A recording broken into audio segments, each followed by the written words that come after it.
Thanks, everybody. So if you read the title slide, it says a global public network for self-sovereign identity, and you're probably thinking, and why are you talking about that here? And we'll get there, because it has applications to education, and in particular, some of the things that I think you guys care a lot about. So I'm an enterprise architect in the CIO's office, which means that I do computer systems for the university kind of thing. One of my areas is identity and how identity works. I'm also the founder of something called the Internet Identity Workshop, which is a conference that we do twice a year in the Bay Area. This coming April, we'll do our 26th one, so it's been going on for a while. Now, I'm the chair of a nonprofit foundation called the Sovereign Foundation.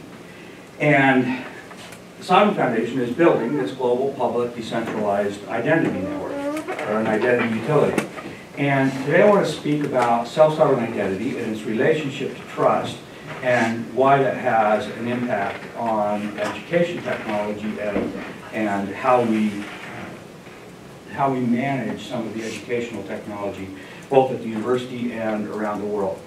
Now, I'm going to talk about why I think a decentralized identity utility is a better way to do that than the technology we currently use for doing those things, and why I think it's more flexible and offers more business opportunities for businesses in the educational space and better opportunities for universities, secondary schools, and others who are doing that. So that's a tall order. Hopefully by the time we get to the end, you will think that I have accomplished at least part of that. I'm interruptible, so feel free to raise your hand, ask questions. If you don't understand something or if you have a comment, just feel free to interrupt me. Now, this is possibly one of the most famous cartoons in the world. If you can't read it, it says on the internet, nobody knows you're a dog. This was in the New York Times in 1993. And it's probably been reproduced more than any other New York Times cartoon. And while this is funny, it's also painfully true. I mentioned the Internet Identity Workshop. We took that motif of a dog that being on the internet as the symbol for what we do at the Internet Identity Workshop. And despite a quarter century of advances in online identity, it's still true that nobody knows whether you're a dog or whether you're human, or whether you are over 18, or whether you live at a certain address, or whether you work at a certain place, or whether you got a certain degree. All of those things are almost impossible to prove online with any degree of regularity and flexibility. Now, these kinds of assertions, I'm over 18, I live in Linden. In the identity world, we call those claims. So there's reasons for that, but just as a piece of nomenclature. When I say claims, what I'm talking about is attestable assertions, something that someone is going to say. Could be you self-asserting that claim, or it could be somebody else asserting it about you. So for example, when you graduate from BYU, hopefully sometime soon, and you get a degree, there'll be a transcript associated with that, right? In the identity world, we would call that a claim. And that claim is coming from an institution, BYU, and it's about you. Now, why do we build identity systems? You all have lots of experience logging into things, and I'm sure it's not one of your favorite things to do, but you've all done it a dozen times or 100 times a day. Why do we do it? Why do we build identity systems? We do it in order to establish trust. So in this case, Google wants to trust that the person on the other end of this connection is the same person that created this account a day ago, a year ago, 20 years ago, whatever. So identity systems fundamentally are about trust and being able to establish trust about some particular experience or opportunity.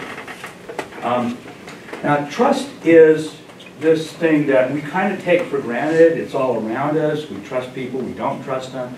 It used to be that trust was this very local thing, right? You knew everybody around you. You sold them stuff. They bought stuff from you, whatever. You bought stuff from them. And you trusted them because you knew them, you knew their family, etc. So back in the Middle Ages, as the world got a little bit more spread out and a little bit more complicated and people started trading with people at a distance, we got into a situation where we had to have ways of trusting people who were strangers. And so we built intermediaries. So things like banks and churches and universities are all examples of intermediaries that we use to transfer trust. How do I know something about somebody? I'm going to use this intermediary and trust that they know something about this person. Now, we call those structures for building trust a trust framework. And trust frameworks are all around you. Some of them are ad hoc, some of them are formal. Most of them you probably don't recognize. You don't think of them as a trust framework, but you use them all the time. So for example, Amazon. Amazon has an extensive identity system. There are hundreds of engineers at Amazon that work on their identity products. Why do they spend all of that money? Why do they do that? Well, as we talked about earlier, it's because they want to trust that you're the right person logging in, that you're the person that owns this credit card, that this is your shipping address. Simple trust frameworks, like Amazon's identity system, allow the owner, Amazon in this case, to know things about the people who are the subjects of that identity system. In this case, the trust framework is centralized, and it's owned, and it's private. Amazon makes all of the decisions about it. We call these administrative trust frameworks or administrative identity systems because Amazon is administering this identity system for their own purposes. They're not doing it for you, they're doing it for them. And they can take your Amazon account from you, away from you at any point, and it might be really hard to get back. I have a friend who this happened to, and he spent over a year trying to reestablish his identity at Amazon. For some reason, they thought that his account was a fraudulent one. They can just take it away, and once they do that, you don't log into Amazon anymore.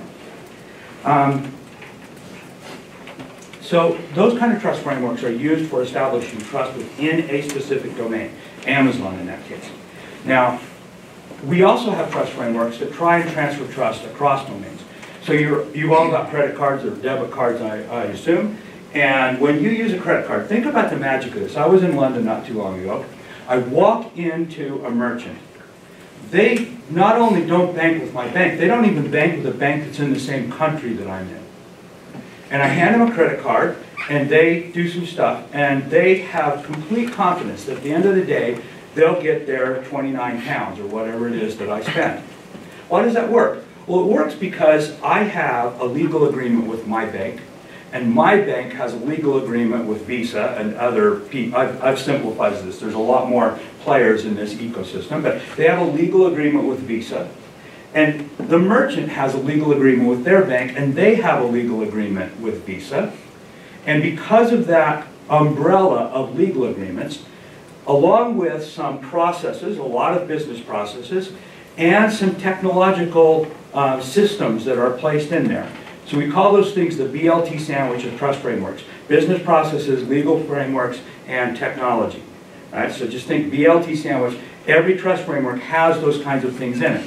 And for something like Visa, they're very, very spelled out. Right? If you want to read a good book, by the way, read D. Hock is the guy that founded Visa. He has a book called From Many One, and it talks about the process they went through. And it was kind of, I mean, he tells it like they were kind of stumbling through it. And it might have been true, because no one had ever built anything like that before.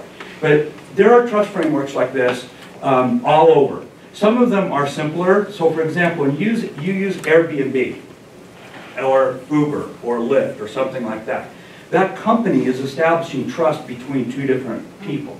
The person who's renting the house, the person who's offering the house for rent, or whatever. That's what they're trying to do. And trust frameworks are a vital part of our economy. Our economy wouldn't work if we didn't have trust frameworks like this. Now, in the physical world, trust frameworks work quite a bit differently. So let's say you go into the pharmacy. I did this morning. Got a little bit of postnasal drip. I wanted some Sudafed. If you bought Sudafed, you know that you have to give them your ID and everything so that you're not buying too much of it to make meth. So when you go into your pharmacy and say, I want to get this prescription filled, they might say, prove to me who you are. Prove that you're over 18. And what do? You give them a driver's license. Why does that work? Any ideas? Yeah. So the government has issued that to you upon reviewing your birth certificate and then you're then saying somebody in the government reviewed my birth certificate, which only I hold, and issued this to me. Okay, so more generally, somebody who the pharmacy trusts or meets the requirements that they're under has issued this credential. Now, I used to be the CIO for the state of Utah, and I can guarantee you that the Department of Public Safety does not believe that they are creating driver's licenses so that you can buy Sudafed. That's not what they do it for. They do it to authorize you to drive. But it has this kind of magical external purpose that the drugstore can just ask you for your driver's license, and they take it and they get all of this interesting information off of it. Now, there's another key factor here. It is hard enough to forge that the pharmacist believes that it's real. And if they don't believe it's real, they're perfectly within their rights to say, no, I want to accept this. Now, in the case of buying Sudafed, they probably have legal requirements of what documents they can accept. But if you wanted to start a business today and you needed to know that the people who were coming to your business were over 18, you could start asking people for driver's licenses. You don't need any agreement with DPS. You don't need any special business process. You don't need any special technology. You don't need an API integration. You don't need developer keys or authorizations or anything. You just tell the people at the front, start asking people for their driver's license and make sure they're over 18. And later on, someone's going to come, one of your employees can say, well, you know, some people don't have driver's licenses. Good, we'll accept ID cards, we'll accept student IDs, we'll accept, you know. You can decide any kind of ID that you want for your purposes, and the person who's coming in is free then to either present that or not, or maybe even make a choice. Now, you might say, we need these kind of IDs. They might pull out their wallet and give you one or a different one than the next person. Now, this is a little bit of magic, but we do it all the time offline, and we never do it online. Think about that. It's almost impossible to use a third-party credential online to prove something about yourself. What do we do instead? Well, if we wanted to do this online, right? If your business wanted to do this online, you'd have to get permission from DPS. They'd have to have an API. You'd have to do an API integration. They'd probably make you sign contracts or at least click on the terms and agreements for whatever system they had built. Right? It's much more complicated online than it is offline. But why is that? What is fundamentally happening here, and could we build that kind of a system online? So what we're talking about technically is called a verifiable claim. And there is a verifiable claims working group at the W3C that is producing standards around how all of this can work.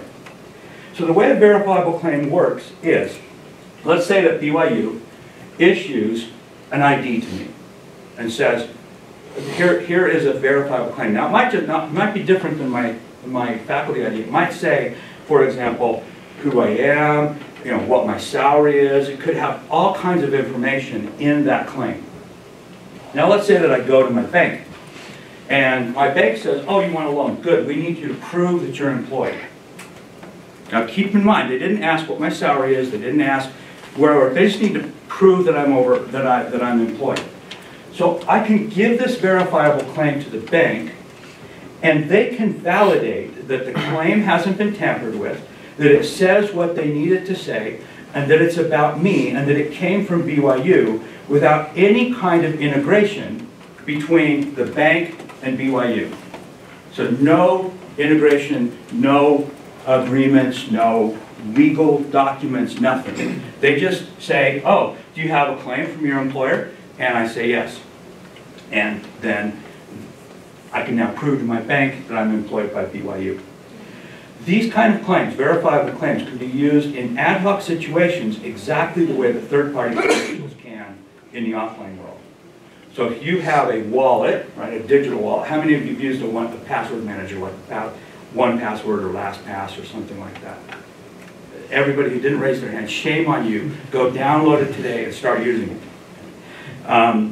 You need a password manager in order to create lots of different passwords and protect yourself. But that's a different topic. BYU, by the way, I think has an agreement with LastPass, and you can get in on that. I don't know the details, but you might want to check that out. All right, so you would have your digital wallet, like a password manager.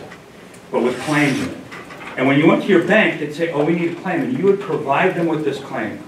So the other piece of magic here is note that when you went to the drugstore and handed them your driver's license, the person who owns the driver's license, who's trying to prove something about themselves, is the conveyor of the certificate. But it doesn't come from somewhere else. The third party gives it to the subject, and the subject presents it whenever it's interesting. That's exactly the kind of interactions we want online. Now, there are 4 important properties in this kind of trust model. First is, it's decentralized and contextual. What I mean by that is, this bank can decide what credentials they want. And the claim issuer can decide how they're going to issue claims. There's no central authority saying, these are the credentials that are accepted. Everybody can create whatever credentials they want. And as we mentioned, the verifiers don't have to contact the issuers in order to determine whether or not the credential has been tampered with, who it's about, who issued it, and so on. And verifiers make their own trust decisions. So that verifier can decide whether to accept the credential or not. No one's making it for them. And the claim owner, further, decides what credentials they're going to present. So it's completely decentralized, and everybody is making all their own decisions about how they're going to use this system for whatever purpose they have. So it's not set up for a specific purpose. It's set up to support any purpose that people come with. Now, there are 3 things that make this work. By the way, Sovereign, I haven't said that name yet. That's the foundation that I'm the chair of. That's the system we're building. It's called Sovereign. So verifiable claims is a standard. We're using that. There are other systems that might use verifiable claims as well. There are 3 things that make this work. The first is a distributed ledger. So you've probably heard the word blockchain. You've probably had, you guys are probably a little bit more technical than some of your friends. You might have had people ask you, should I be investing in Bitcoin? So you probably heard these words. A distributed ledger is a blockchain. Blockchains are distributed ledgers. The reason for the distributed ledger is very simple. You never want to write personally identifying information onto the ledger because it could be compromised. But you do want to be able to look up identifiers. And remember, in the case of Amazon, for example, the identifiers all belong to Amazon, and they can take them away. And they run all of the infrastructure that makes those identifiers real. We want to create a system where there is no central authority where you have to go to look up identifiers. So a distributed ledger, a blockchain, is a perfect answer to that. Distributed ledgers have the same properties as the internet. Think about the internet. Nobody owns it. Everybody can use it. Anybody can improve it. Same thing's true of distributed ledgers, right? So we're building an identity system. I think of the identity system we're building as the internet for identity. It has the same kinds of properties. Second thing is something called a decentralized identifier. So every identity system has identifiers. That's how you actually keep track of the things that you care about, right? When somebody gives you a claim, BYU gives you a claim that says you're a student, that's got to have an identifier on it that somehow ties back to you so that you can prove that this is a claim about you, not just your friend's claim that you happen to grab and use. Decentralized identifiers are another standard. There's another W3C group that's working on decentralized identifiers. Think of these like URLs, but they don't have domain names in them. Rather, they have ledger names in them, and you look up the identifier on a particular ledger. And these DIDs can be verified using cryptography to create a decentralized web of trust. So they're cryptographic.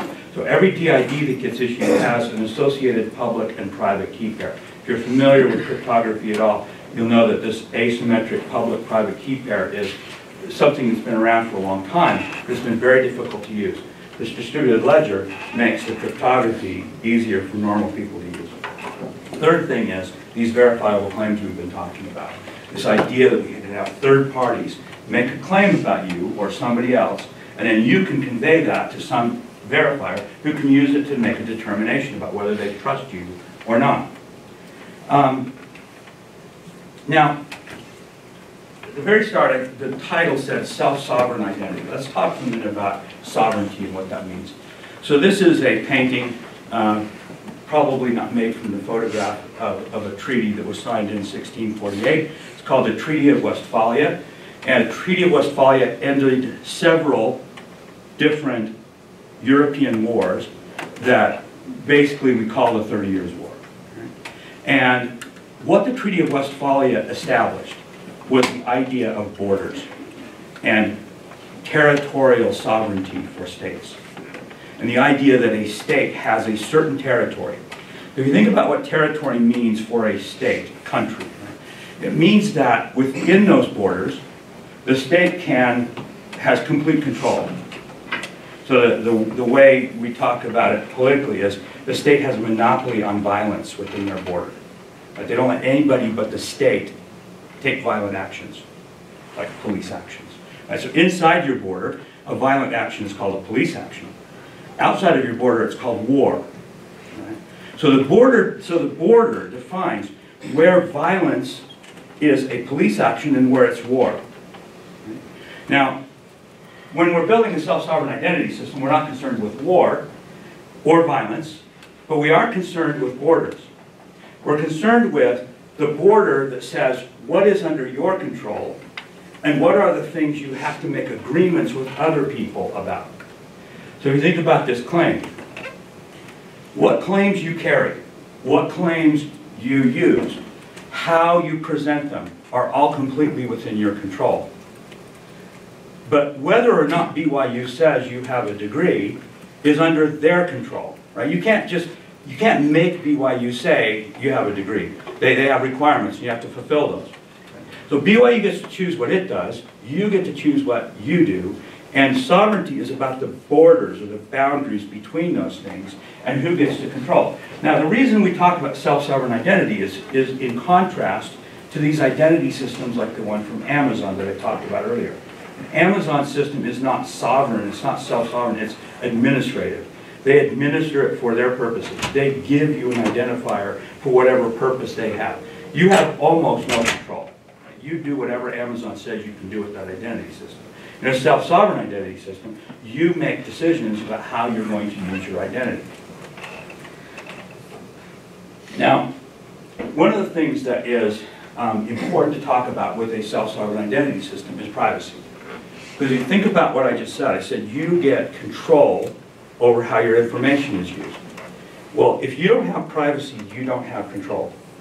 Right? Privacy is foundational for control. Because once your information is out there and it's not private anymore, then the idea of control is lost because you can't control anything once it's out there in public.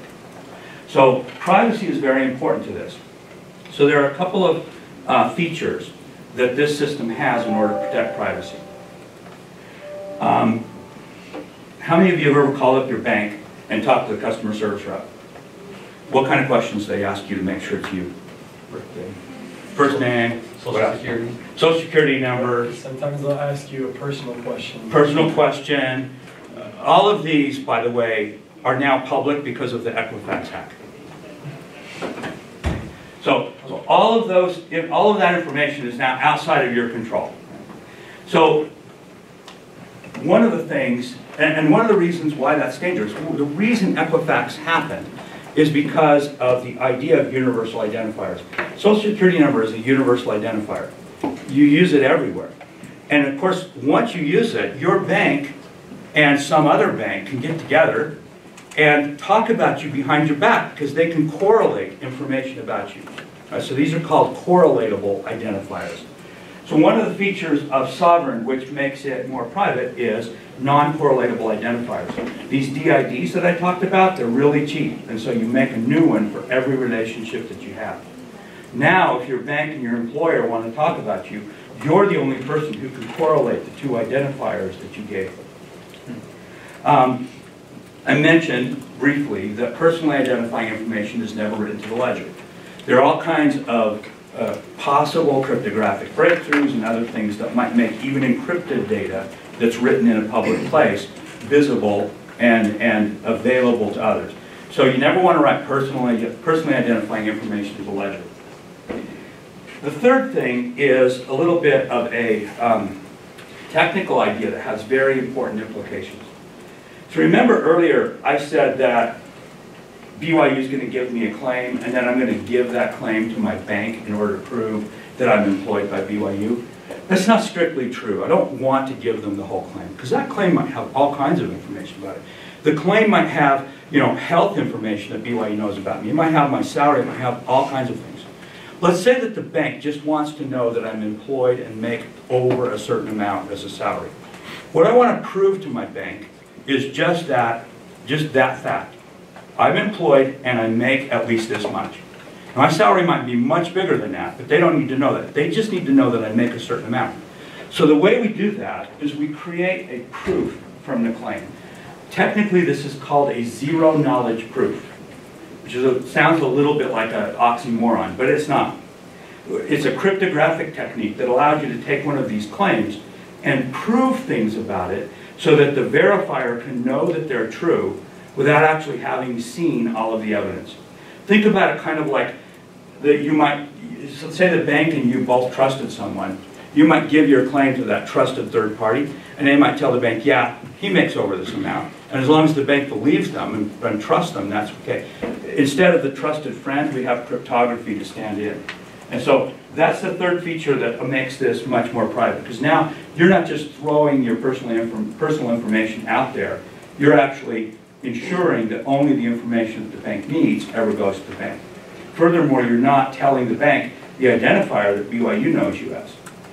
So the bank only knows you by their identifier. You're not revealing your identifier from BYU. Yeah? I'm a little bit confused about the relationship between the ledger and the ID that BYU gave you. So Yeah. the ID from BYU has person identifiable information, but these ledgers you say should not have person identifiable information. So that's a good question. Let me explain that a little bit more. So let's say that you're a brand new student and you're enrolling at BYU. So what's going to happen is BYU is going to give you an identifier that represents them, and they're going to give you one that's just for them because of the cryptography. They want to be able to exchange messages with you that no one else can read. And you're going to give them an identifier that you create. Those are going to get written to the ledger. Just the identifier. Now when I look up the identifier on the ledger, what do I get back? Well, it could be lots of personally identifying information. We've already established we don't want to do that. So what we're going to write to the ledger is a record that has the public key associated with that identifier, because now we can exchange private messages and you can check signatures and other things. And it's going to contain an endpoint for something called an agent. That agent is a piece of software that you control, and that's where you put all of your claims. Now, of course, somebody could break into the agent, but everything on the agent is encrypted and they're spread out all over, so it's not the same kind of honeypot that you have when you're creating, when you're storing a lot of data at Equifax or somewhere else. So that's how that works. Is the only thing you're writing to the ledger is the identifier, the public key, and the endpoint for the agent. When I say endpoint, I mean like URL or something like that, right? The place where you're going to contact the agent. Does that help? Yeah, I think yeah. A lot of parts. So, what we're doing here is we're trying to create a universal trust framework. Remember I talked earlier about this idea of trust frameworks? Visa's trust framework is designed for payments, and that's great. What this is trying to do is create a trust framework where anybody can come in and say, I care about these kind of credentials. Good. Define them, start exchanging them, and what Sovereign does is just a very basic idea. We'll tell you who the identifiers belong to. Well, pseudonymously, right? Not the person, but we'll help you get to them. We'll verify the claim hasn't been tampered with, and we'll let you exchange these in a universal way. Somebody else who wants to build a business, say a business like Uber or whatever, could come on top of Sovereign and then build a trust framework on top of Sovereign that's specific to the business domain that they're trying to be in. And so this is a universal trust framework. How many of you have heard the initials GDPR strung together? If you're not an identity or privacy geek, you probably wouldn't have. GDPR is the General Data Protection Regulation, goes into effect in Europe in May, and basically it has real teeth, right? Up to 4% of a company's gross product, right? So that could be a lot of money. for privacy violations and for the right to be forgotten and all of these things. So Europe is very, very much pushing on this idea of privacy and giving people rights over their data. Yeah? But what I want to know is, I assume this is the idea related to the dual identification system that was introduced not too long ago. Am I right? So not really. So Duo is a two-factor authentication system that's giving you a second way of logging in to a system. So how many of you have used Duo? We all have it. You all have, okay. So what that is, right, is you put in your name, you put in your password, and then it comes back and asks you a question on your phone. Right?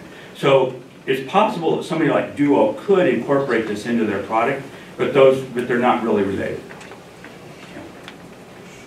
So Europe is pushing hard on this. I think that other countries are going to follow.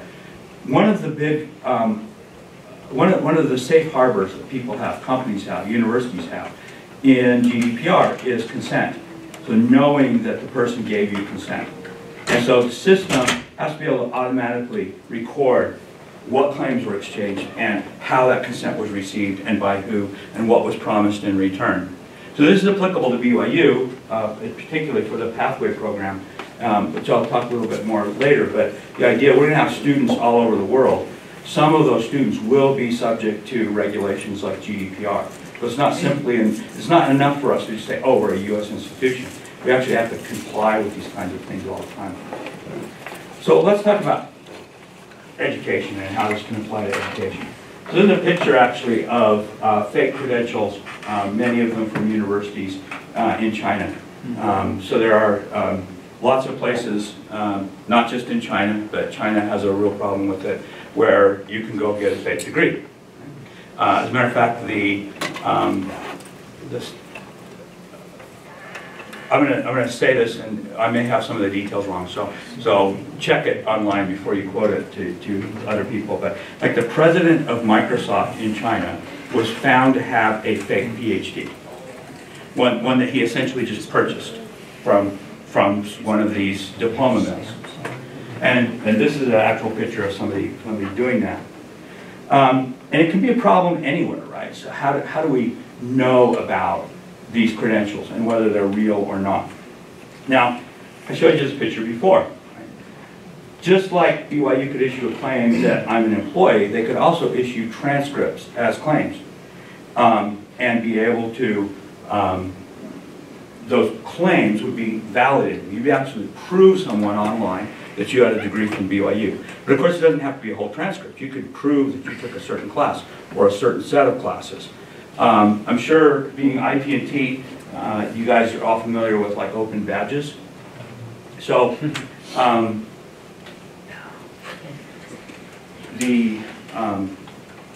so Catherine Davis is one of the people behind open badges, and I had dinner with her like 2 months ago in San Francisco, and she told me, I'm getting out of it.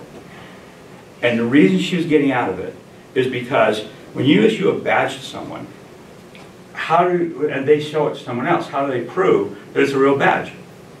That it really came from BYU, or really means what they... She said this identity problem was actually causing her to lose faith in the Open Badges Initiative. And when I talked to her about sovereign, she said this actually might be a solution, because you could create these open badges as claims and then have a universal system where anybody can use them and prove that they belong to them. Of course, you can also go even finer grained in badges. You could make competencies into claims. You could even make individual caliper or XAPI statements into claims. So you prove very fine-grained stuff in ways that people could then prove to others about that. So for example... Is there anybody that's doing that right now? Us. BYU. There's a couple of different ones building on the open badge infrastructure and blockchain. Yeah, and so there's various blockchain, open badge kind of things. We have a project where we're doing this. These are the kind of claims that you could make, right? Kind of transcript level claims, like Alice completed a BS in physics at BYU. things about quizzes or finals, even things about reading, right? Alice read a certain chapter or highlighted paragraph 23. Any of these could be claims if they were useful to be able to be proved across domains. Now, this is an important concept, right? Because this idea of doing it across domains. As long as this is all within BYU, we can kind of just fake it, right? We can all write it to a database or put it in a spreadsheet even if we didn't have that much of a scaling problem, and we could make this all work. But once we start going outside of a single institution, this becomes a problem. I have a quick question about Yeah. that. So within the system that you're, thank you. Within the system that you're talking about, there would have to be, the Alice, for example, would need to say to the institution, I give you permission to be able to make this claim about me. Is that? So Alice doesn't necessarily have to doesn't have to ask the institution for permission to make the claim. I mean, BYU makes judgments about people all the time, right? That's part of being a professor, is making a judgment about people. So I guess there's some implicit consent because they're a student in your class that you're allowed to make a judgment about them. You don't have to have permission to make the claim, but Alice gets to decide who she's going to show that to. Right? So her control is in maybe asking for it. She might say, hey, I need a claim that says this. And the system could then create one for her. And then she can decide who she's going to give that to. That's where Alice gets to choose. You mean I won't have to pay $5 to a university to get a copy of what I learned? So maybe not. That's up to BYU, right? That's up to BYU. But they could potentially issue a claim to every student who graduates. And then you've got it. You don't have to do anything else after that. You just have it. So whether the business model is a different thing than the technology. Sure. But yeah. The idea of learner controlled rather than...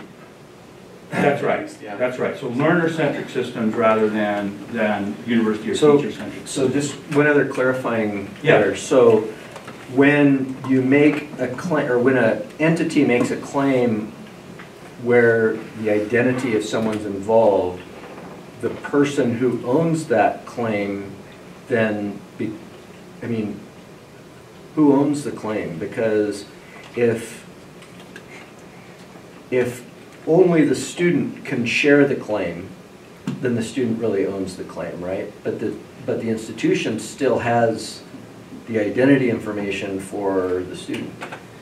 So institutions like BYU are still going to keep track of everybody who graduates, right? Right. If somebody asks them, did you graduate, and that's within the law or their policies to say yes, then they might say yes or no. But as far as sharing the claim goes, that's the student's prerogative whether they share the claim or not. Now, there's another issue that you're touching on, and that is revocation. Let's say, for example, I don't think this happens very often, but let's say that BYU decides they want to revoke a degree. Can they do that? Yes, they can. So this system has rock-solid revocation built in. It's really important for things like driver's licenses, for example, right, where driver's licenses get taken away a lot more often than degrees do. Question from you. Could these claims be used as a database for research? So yes, you'd have to have the holder's permission to use them. But you know, like IPR regulations, for example, the consent receipts would automatically record that the student had shared this information for research purposes, for example.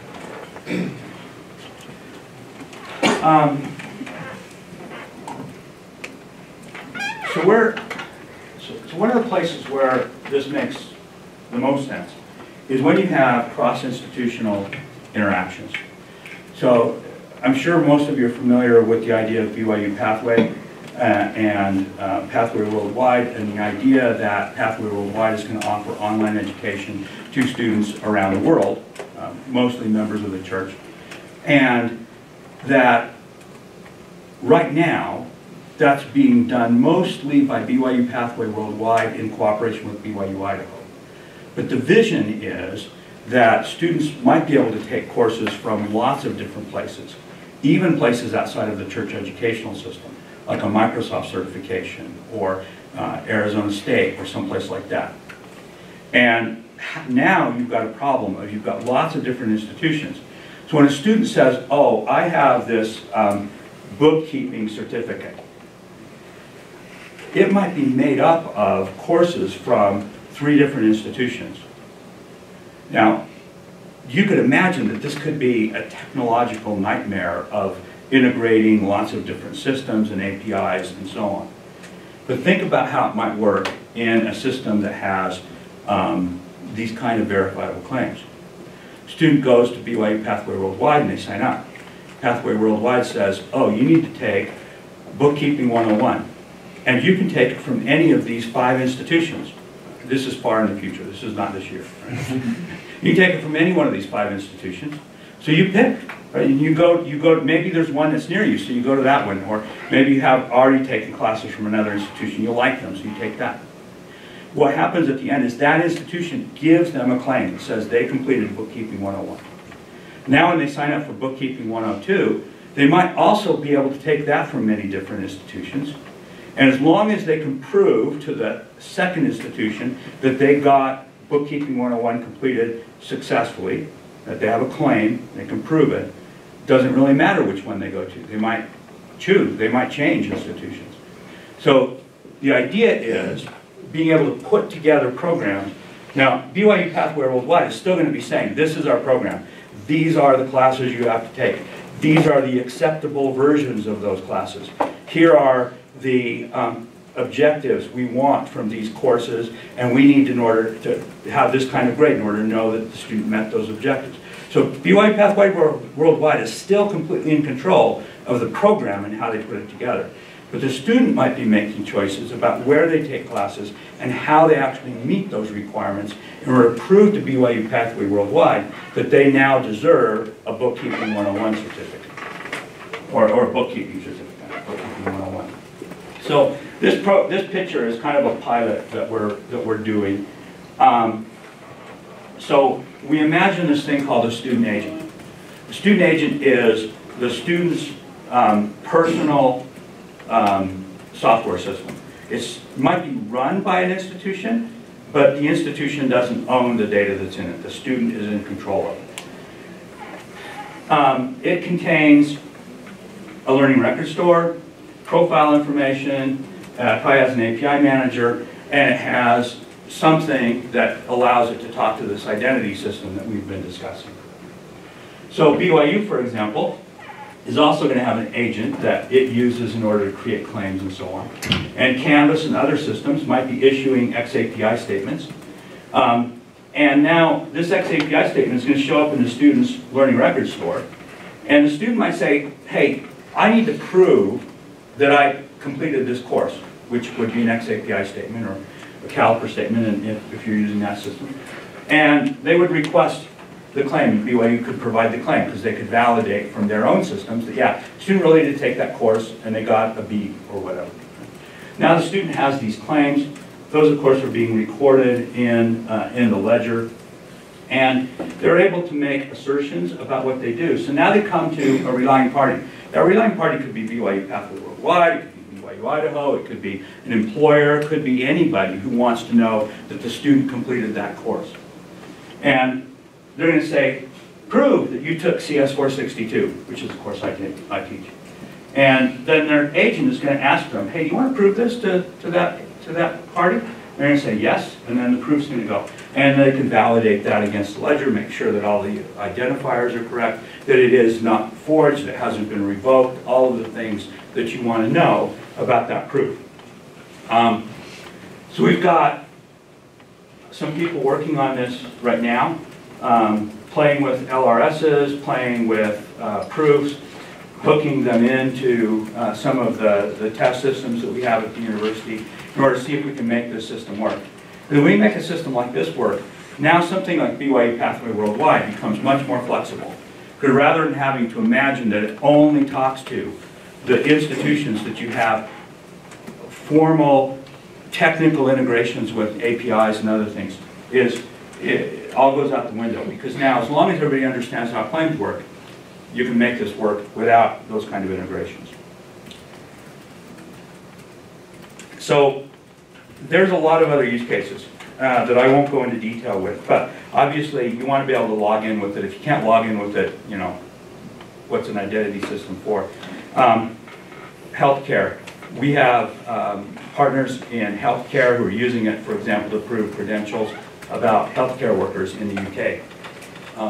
They have a lot more temporary healthcare workers in the UK, so this is a big deal for them. I already talked about education, finance. Banks and other financial institutions love this. We've got lots of pilots going with banks. Also disadvantaged populations. So there are over 1 billion people in the world who are undocumented or underdocumented, which means that they have a tough time getting health care, putting their children in school, getting jobs, finding banking relationships. And so we have a whole program called Identity for All, which is about figuring out how to use this technology to help underdocumented populations bootstrap themselves into the modern economy.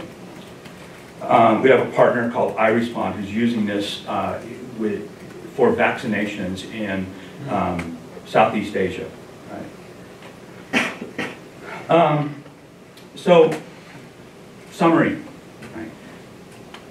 It's all about trust. And it's all about what you can prove, right? And can you use third parties to prove those things about you? That's what fundamentally reorders how we think about online identity and how we use online identity. If you think about online identity right now, most people just think about logging in. And that's as far as we take it. But identity is much richer than just logging in. There are lots of other things we want to do with identity. Credentialing is all identity. And we don't do very well. We don't do a very good job of that online. So this is my contact information. I blog at windley.com. I'm PJW at BYU.edu. I got here a long time ago. I tweet at Windley. And is there time for questions? Yeah, about 3 minutes. Okay. Any questions? Any comments? Yeah. Could there be a time when law enforcement tries to come in and gain access to people's claims that they shouldn't have access to or something along those lines? Yeah, so this is a great question.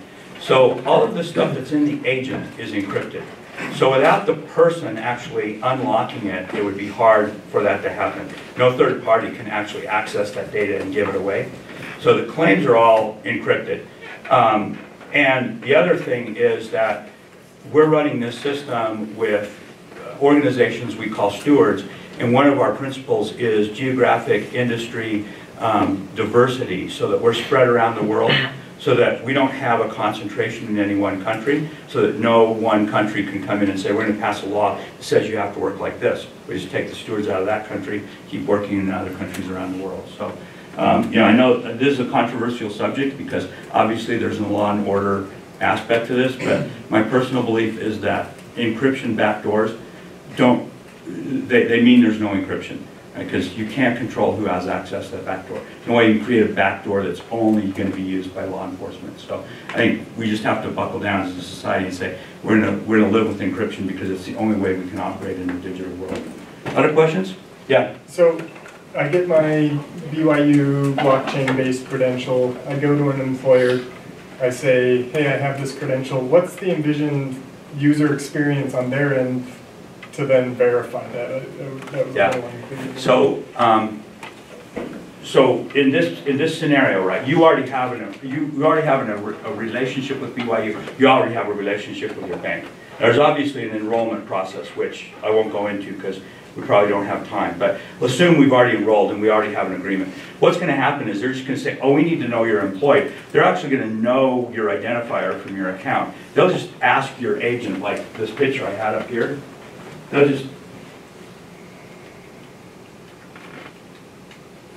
just ask your agent, they'll just say, oh, we need you to prove that you're employed. And then you'll see on your phone a question. You might have actually set up an automatic rule for some questions you don't want to be bothered. But in that case, you might get an, your bank, US Bank wants to know if you are employed. Do you want to prove that to them? Yes. And so that's basically all you do. So the employer, to ask for that verification, they like go to BYU's website? So if you needed BYU to prove that you're employed, yeah. In a perfect world, they've already given you a claim that has that in it, right? But if they haven't, then you'd have to go to BYU And you would use your wallet, right, to essentially, you already have a relationship with BYU, you'd just ask them for that claim. I'm just struggling to see how this takes us away from the employer still has to, because they don't, I could pull up just some random app on my phone and say, look, a verified claim. And then they still need to go to BYU's website to submit a formal request. No, they don't. So as the employee, you're going to ask BYU, give me a claim that proves I'm employed. And you're going to have that in your wallet. And now you're going to go to the bank and you're going to give them the proof that you're employed. But what There's does never any. What does that look like? Yeah, what does that look like is what I'm not understanding. Because So technically, it looks like a JSON document with a signature on it. Right? And so they're going to check the signature to mean that, to verify that it hasn't been tampered with. That's what I'm wondering. How do they check that? And how do they know how to check it? So they're going to know, because if they're using Sovereign, the software will know how to do this, right? The software will be set up. So they will check that signature. So the software will automatically check the signature and probably give them a green box or something that says this is a valid claim. So the software will check the signature. It does that by looking up the identifiers on the ledger, getting the public keys, and using public key cryptography to check the signature of that claim and ensure it hasn't been tampered with. And then they're probably also going to want to know it's about you. The proof process does that, right? It's going to say that it's about this identifier, which is the identifier they have for you. So they'll check that. And then they'll check, where did this come from? Oh, it came from BYU. Now they may say, I don't know who BYU is, right? Who is this BYU? Right. The software also can look up BYU's identifier on the ledger and take the chain back, kind of like how the lock works on your browser. Same kind of idea, right? That there's a chain of certificates that it would follow back and say, oh yeah, this really did come from BYU. Now who's saying it came from BYU? BYU could have gotten DigiCert, for example, to say that it's BYU. It could be that Northwest College and University Accreditation Association says that. There could be lots of different ways that BYU proves that it's BYU. But ultimately it works the same way that that lock does in your browser. Based on everybody adopting Sovereign. Based on everybody's understanding verifiable claims, which is a standard, right? And DIDs, which is another standard. Right. Yeah. And all right, let's cryptography, which is well known. Let's thank Phil for his time this afternoon with us.